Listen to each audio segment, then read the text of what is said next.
tuan-tuan dan puan-puan, bila mana Rasulullah merindukan umatnya yang terakhir, umatnya di akhir zaman. Jadi apakah persediaan-persediaan, apakah keperluan-keperluan yang seharusnya kita titik beratkan dan kita perhatikan untuk menjadi sebagai umat Muhammad yang terbaik di akhir zaman? Benda yang paling penting yang ditinggalkan oleh Nabi, dua benda yang ada jaminan, ada cop jaminan tidak akan tersesat buat selama-lamanya. Itulah yang diwasiatkan oleh Rasulullah, Al-Quran dan juga sunnah-sunnahnya. Hari ini tuan-tuan dan puan-puan, berpegang teguhlah saya termasuk anda semua dengan dua sumber yang ditinggalkan dan diwasiatkan oleh Nabi. Sesungguhnya dalam Al-Quran berisi kalam-kalam, firman-firman dan perkataan-perkataan Allah. Di dalamnya sudah ditetapkan peraturan-peraturan, hukum hakam, kisah-kisah yang sendiri dipilih oleh Allah untuk diletak dan digezet di dalam penceritaan Al-Quran. Di dalamnya berisi 3 manhaj yang paling penting. Itulah yang disebut sebagai akidah, itulah yang disebut sebagai syariat, dan itulah yang disebut sebagai adab, atau kita panggil akhlak, atau kita panggil etika, atau kita istilahkan sebagai tasawuf. Dalam sunnah-sunnah Nabi adanya penghuraian, adanya penjelasan daripada ayat-ayat yang bersifat umum. Sebagai contoh, bila mana Allah memerintahkan supaya mendirikan salat, Allah tidak suruh kita mengerjakan salat, tapi Allah suruh kita mendirikan salat, aqimis salat. Dan pelaksanaan salat itu tidak ada di dalam ayat-ayat Al-Quran. Jadi bagaimana kita nak memanifestasikan pelaksanaan dan praktikal salat kecuali melihat kepada sunnah-sunnah Nabi yang diriwayatkan daripada sahabat-sahabat yang hidup pada zaman tersebut, yang melihat bagaimanakah bentuk, bagaimanakah tata cara salat yang sebenar yang diambil daripada Rasulullah sallallahu alaihi wasallam dan seterusnya diwariskan kepada kita sampailah sekarang. Dan begitu juga ibadat-ibadat umum yang lain yang memerlukan kepada penghuraian dan penjelasan daripada hadis. Dan kita pun tidak boleh berfikir bagaimana hari ini boleh muncul dan wujudnya sesetengah aliran yang menggelarkan diri mereka sebagai Quranis, yang menggelarkan diri mereka sebagai anti hadis, yang menggelarkan diri mereka sebagai golongan-golongan yang tidak mau menerima sumber yang kedua yang disebut hadis kecuali hanya berpandukan kepada Al-Quran. Bagi mereka Al-Quran itu sudah lengkap, bagi mereka Al-Quran itu sudah komplit. Benar, Quran itu lengkap, Quran itu komplit. Tetapi sebahagian daripada syariat, sebahagian daripada pelaksanaan ibadat-ibadat itu memerlukan penghuraian, memerlukan penjelasan daripada Rasulullah bagaimana nak melakukan ibadat tersebut. Bahkan sejauh ibadat-ibadat yang terangkum di dalam rukun Islam memerlukan hadis Nabi dalam bidang penjelasan dan penghuraian. Cara kita nak berpuasa banyak dijelaskan melalui hadis-hadis Nabi, sahnya, batalnya, rukunnya, syaratnya dalam hadis Nabi. Begitu juga dengan pelaksanaan zakat, juga ada dalam hadis Nabi. Begitu juga pelaksanaan haji dan umrah, tata caranya ada dalam hadis Nabi. Kalau kita tak mau berpegang dengan sumber yang kedua ini, mana mungkin kita nak melaksanakan ibadat dengan sesempurna mungkin sebagaimana yang telah diwariskan oleh Rasulullah. Dan ini disebutkan di dalam satu mukaddimah buku. Siapa yang diikuti oleh golongan ini? Yaitu Profesor Dr. Gulzaiha. Apa Gulzaiha sebut? Ini seorang orientalis yang amat memusuhi Islam. Dialah yang membawa agenda anti hadis. Dalam mukaddimah bukunya apa yang dia sebut? When we seek religious instruction from Muhammad, or any other sesat beside God, we support Satan in his claim that God need a partner. Bila mana kita mencari panduan agama, when we seek religious instruction from Muhammad, kita nak cari panduan agama, gagasan agama daripada Muhammad. When we seek religious instruction from Muhammad or any other sesat beside God, ataupun kita mencari sumber-sumber lain selain daripada Allah, kita ambil panduan agama daripada Muhammad dan kita ambil panduan agama daripada sources-sources, sumber-sumber selain daripada Allah. Ini bermakna kita menyokong pendapat syaitan. We support Satan in his claim. Apa dakwaan syaitan? God need a partner. Tuhan ini memerlukan rakan kongsi dalam mengimplementasikan syariat-syariat, hukum-hukum dan peraturan daripadanya. Seolah-olah Quran tu dah lengkap, Quran tu dah cukup, itu dah memadai. Tiba-tiba kena topak pula dengan hadis-hadis Nabi Muhammad, kena topak pula kenyataan-kenyataan daripada Muhammad, seolah-olah Allah memerlukan rakan kongsi dalam mengimplementasikan syariat-syariat dalam agama. Ini yang menyebabkan ketidakfahaman yang berterusan. Bila mana wahyu turun pada Nabi dan Rasul, itulah tugas mereka. Wahyu-wahyu ni datang daripada para Nabi dan Rasul.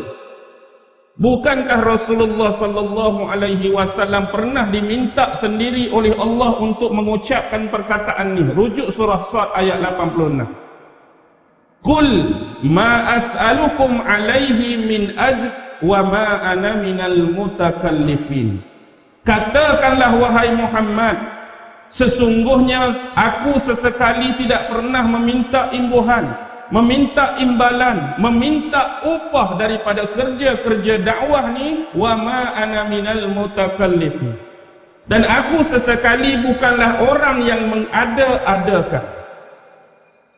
Ni kata Nabi Muhammad yang difirmankan oleh Allah menerusi ayat Al-Quran. Maksud mengada-adakan, Nabi sesekali tidak pernah merubah Al-Quran.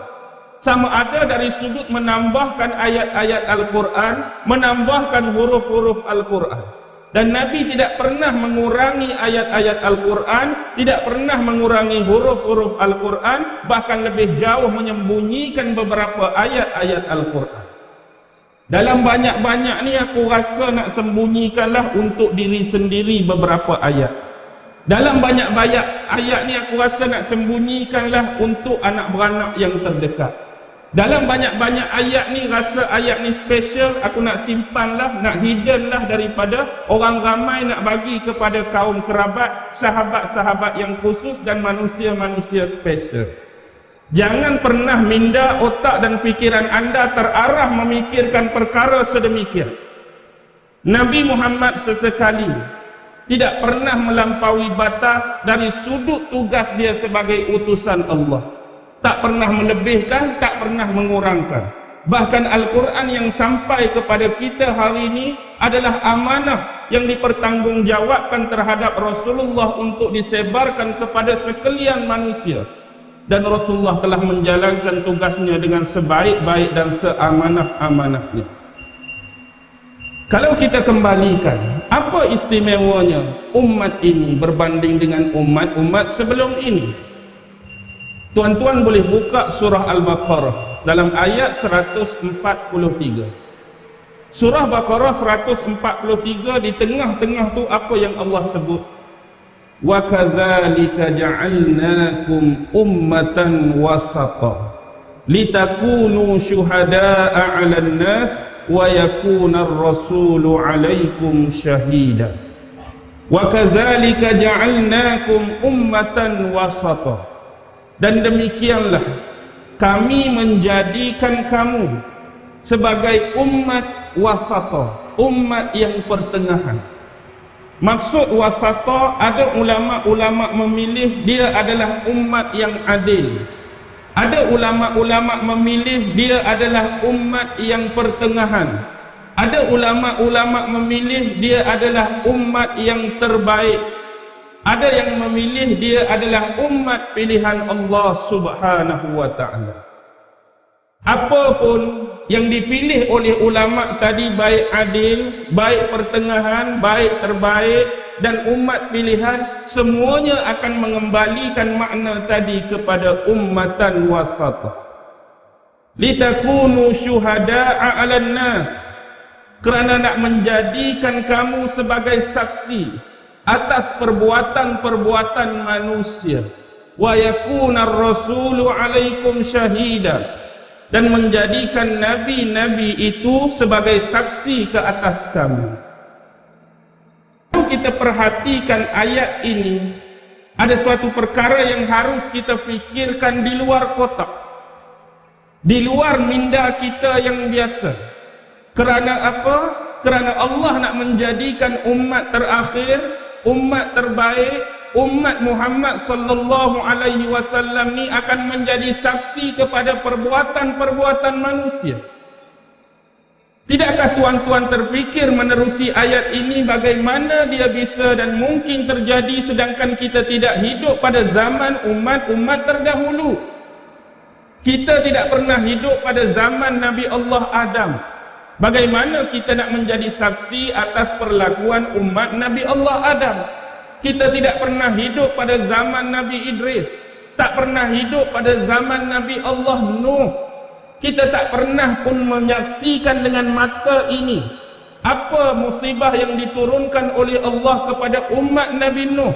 Datang ribut taufan, datang banjir yang besar, air mencurah-curah, turun daripada langit, keluar pula daripada bumi-bumi. Tak pernah mata-mata kita umat akhir zaman menyaksikan. Bagaimana bisa kita menjadi saksi atas perbuatan mereka? Umat Nabi Hud, bagaimana kita nak jadi saksi? Umat Nabi Saleh, umat Nabi Ibrahim, umat Nabi Lut, umat Nabi Syuaib, sampailah umat Nabi Muhammad semasa hayat baginda, bagaimana kita akan jadi saksi? Sedangkan kita dihidupkan pada zaman ini, mereka dah mendahului kita. Baik, apa yang menjadikan umat ini special, tuan-tuan? Al-Wasat disebut dengan 3 perkataan tadi. Bahkan selebih jauh, Al-Wasat dikategorikan sebagai umat pilihan dan umat terbaik. Imam Ibn Katsir telah menyebutkan di dalam tafsirnya berkenaan dengan ayat 143 surah Al-Baqarah dengan mendatangkan 3 percontohan. Yang pertama dikatakan umat pilihan, umat terbaik ialah kerana Nabi Muhammad sallallahu alaihi wasallam dilahirkan daripada sebaik-baik keturunan yang mempunyai sebaik-baik kedudukan dalam masyarakat, iaitu dilahirkan daripada keturunan Arab Quraisy. Bila sebut Arab Quraisy, dari mana datangnya Quraisy ni? Sebab bila kita teliti ahli-ahli keluarga Nabi daripada Rasulullah sampai atas, tak ada pun yang ada penisbahan pada Quraisy. Muhammad bin Abdullah, Abdullah bin Abdul Muttalib. Abdul Muttalib nama sebenarnya Syaibah. Abdul Muttalib bin Hashim. Hashim nama sebenarnya ialah Amru. Amru bin Abdul Manaf. Abdul Manaf nama betul dia ialah Al-Mughirah. Abdul Manaf bin apa? Sudahlah. Cuba ingat Ustaz. Abdul Manaf bin Qusay. Qusay nama betul dia siapa? Qusay nama betul dia ialah Zaid. Qusay bin Kilab. Kilab bin Murrah. Murrah bin Ka'ab. Ka'ab bin Lu'ay. Lu'ay bin Ghalib. Ghalib bin Fihir. Fihir itulah Quraisy. Fihir itulah yang ditandai, Fihir itulah yang dinisbahkan dengan Quraisy. Nabi Muhammad keturunan Quraisy. Baik, itu adalah sebaik-baik keturunan, sebaik-baik kedudukan, golongan bangsawan. Nabi lahir daripada golongan tersebut. Bahkan Imam Ibn Katsir menulis dalam kitab tafsirnya menisbahkan antara solat yang terbaik, solat yang paling utama yang disebutkan dalam Al-Quran as-salatul wusta. Solat wusta dinisbahkan dengan solat waktu mana? Subuh ke, maghrib ke, asar ke, zuhur ke, isya. Solat wusta, solat asar dinisbahkan solat yang paling utama. Dan ini kita boleh lihat penjelasan dan penghuraian menerusi hadis-hadis yang sahih yang sekian banyaknya terdapat di dalam kitab sahih dan sunan-sunan yang lain. Begitu juga digambarkan umat ini sebagai umat yang terbaik, kerana mereka akan menjadi saksi kepada perbuatan-perbuatan manusia sebelum ini, akan menjadi saksi kepada perbuatan-perbuatan umat sebelum ini. Di mana kita boleh mencari penghuraian yang lebih jelas? Buka surah Al-Hajj ayat 78.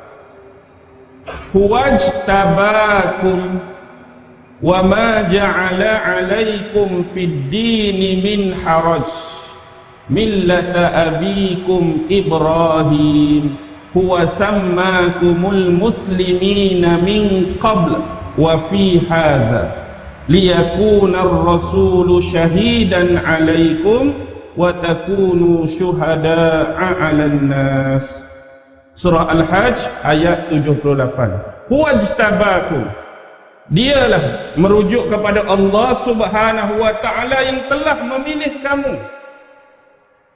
Allah yang pilih umat akhir zaman, bukan kita yang meminta-minta, bukan kita yang merayu-rayu, bukan kita yang buat apa? Buat permohonan. Ke tuan-tuan jadi umat akhir zaman ni pernah buat surat permohonan.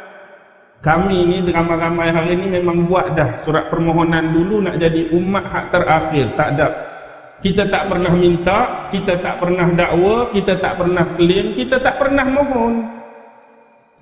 Apa yang Allah sebut? Huwajtabakum, dia yang pilih kamu.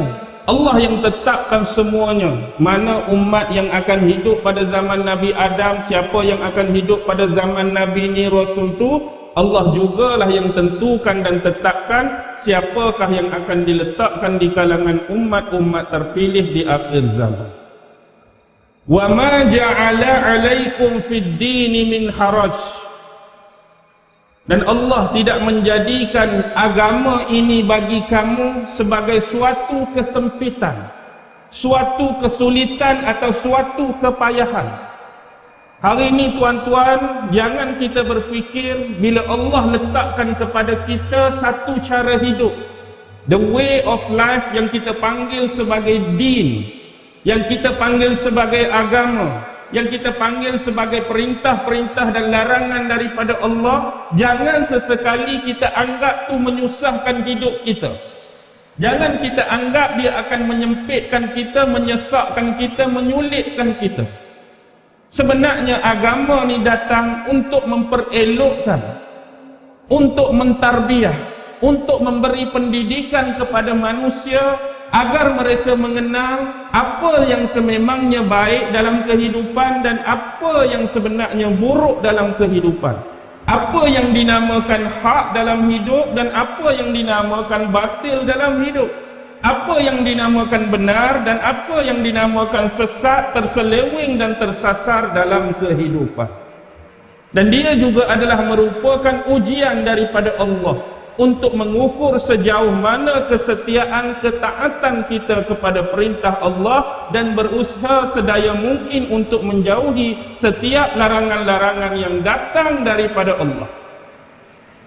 Itulah agama. Jangan bagi sempit. Ada sesetengah orang yang hidup dunia akhir zaman ni, dia merasakan agama ni sebagai halangan, agama ni sebagai kekangan. Sebab apa? Dia nak menjadi seorang manusia yang freedom. Dia nak jadi manusia yang bebas. Dia nak bebas sungguh-sungguh.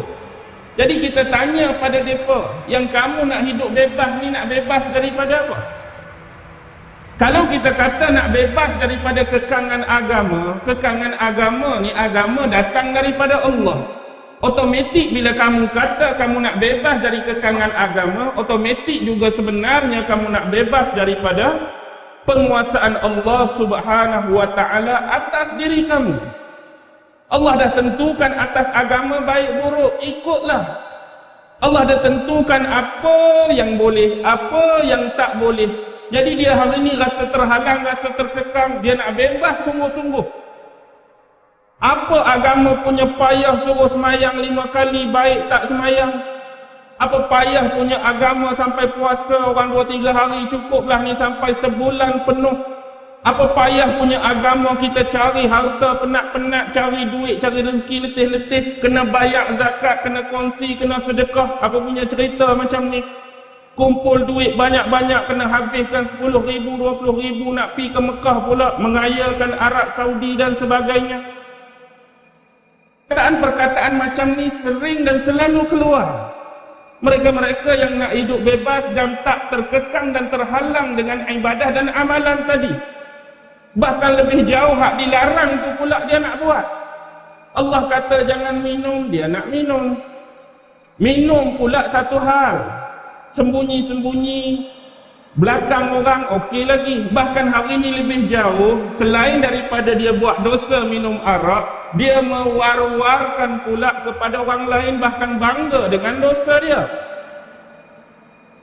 Dia minum arak tu dah tunjuk-tunjuk, dia minum arak tu dah depan orang, lepas tu dia bangga dengan dosa dia tadi. Tengok aku 14 botol tak mabuk-mabuk. Dia minum tu satu hal dah dosa, lepas tu bangga pula dosa yang dia buat, minum 14 botol arak tak mabuk. Hak berzina satu hal, cerita awet keliling pinggang, pernah tidur dengan perempuan tu, dia sebut dengan awet ni, sebut dengan janda tu, sebut dengan security guard tu, sebut. Bahkan bangga pula dalam banyak-banyak 14 orang ni, aku tak pernah kena penyakit AIDS. Siflis pun jauh sekali, bangga pula Allah tak uji lagi penyakit tu atas dia. Bahkan dia sebut pada orang lain pula dosa-dosa dia buat. Lepas tu kalau orang kafir 4 nombor, kita pi 8 nombor. Orang kafir 3622, 3622 tambah lagi cik 4288. Oh 8 nombor, nak bagi cepat kaya. Kaya yang diilusikan, kaya yang terjerat dengan nasib. Ini berlaku hari ini, dah nak bebas sangat. Agama tu jadi halangan, agama tu jadi kekangan. Last sekali ada yang beranggapan agama ni menyusahkan hidup, maka tinggalkanlah agama. Maka ada sebahagian yang murtad. Murtad ni saya nak sebut mudah saja. Bila kita kata kita ni Islam, Islam ni satu yang special, sesuatu yang sempurna, sesuatu yang terbaik. Dan sesuatu yang terbaik dia hanya akan duduk pada tempat yang baik, ruang yang baik, acuan yang baik. Kalaulah dia duduk satu tempat yang kotor, satu tempat yang tak elok, satu tempat yang hari makin hari membusuk, sampai satu ketika dia tak sanggup lagi nak duduk dengan acuan bekas dan tubuh ni, dia akan keluar. Sebab dia terlampau suci nak duduk tempat yang paling kotor. Agama ni terlampau suci nak duduk pada orang yang serba masalah-masalah manusia. Bila dia ada keluar, siapa bermasalah semua?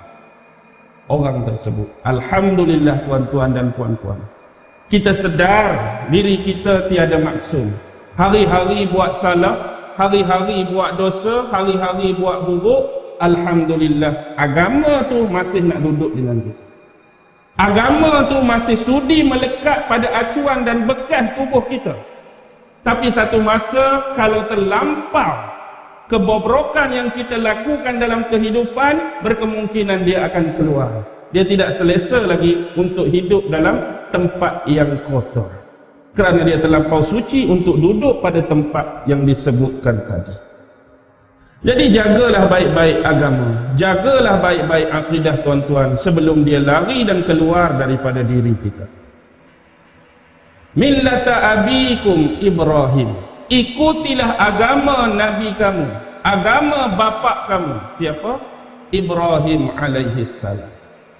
Kerana agama yang dibawa oleh Nabi Allah Ibrahim adalah agama yang sama yang dibawa oleh Nabi-Nabi seterusnya. Tiada agama lain, tiada ajaran lain, tiada falsafah lain, tiada ideologi lain yang berbeza dengan apa yang dibawa oleh bapa sekalian Nabi Ibrahim alaihissalam. Apa yang dibawa oleh anaknya Ishak, itulah ajaran Ibrahim. Yang dibawa oleh anaknya Ismail, itulah ajaran Ibrahim. Sampailah ke Nabi Isa, tetap ajaran yang sama. Sampai ke Nabi Muhammad, tetap ajaran yang sama. Bertauhid hanya kepada Allah Subhanahu wa ta'ala yang Maha Esa, Maha Satu dan Maha Tunggal. Tidak ada kesyirikan, tidak ada mempersekutukan, tidak ada sesekali memperduakan Allah Subhanahu wa ta'ala, dan seterusnya beriman kepada hari akhirat. Jangan ingat Nabi-Nabi bawa laluan yang berbeza. Tidak, masa yang berbeza, waktu yang berbeza, agama tak pernah berbeza.